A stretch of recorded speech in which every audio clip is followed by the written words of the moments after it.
holding here is a rod storage box. Now most manufacturers in the boat business just cut a hole out in the side of the boat and insert this piece of plastic, and your rod and reels actually fit right in here and are held in by this.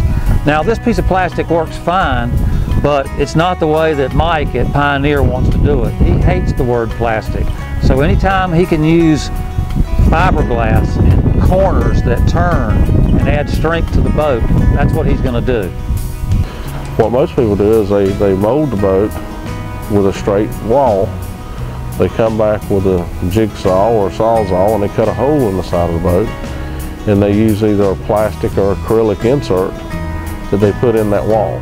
Plastic's a word Mike Holmes doesn't use very much because Mike refuses to use plastic in his construction processes at Pioneer.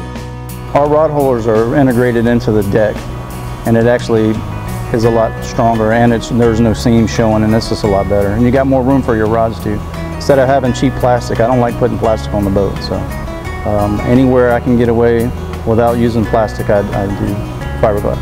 So at Pioneer, rod holders are a part of the original mold of the hull. It makes for better rod storage, but more importantly, it actually makes the boat stronger. You take a vertical surface on a boat and just cut a big hole in it, you know, the boat loses some of its strength.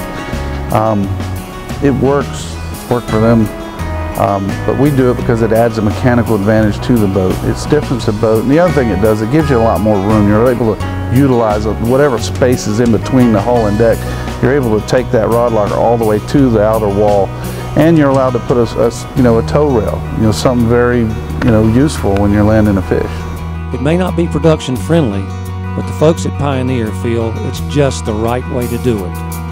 It takes a little extra work, but again, at the end of the day, when you ask why is this boat 10% more than the other, it's those little areas that we have to spend a lot more labor and a little bit more time to make sure that it's better. It's hard to show that in a boat show, and if you don't know boats, you kind of have to point that out to people. You really do. No plastic inserts for rod holders on a Pioneer, because here at Pioneer, we really are charting a new course.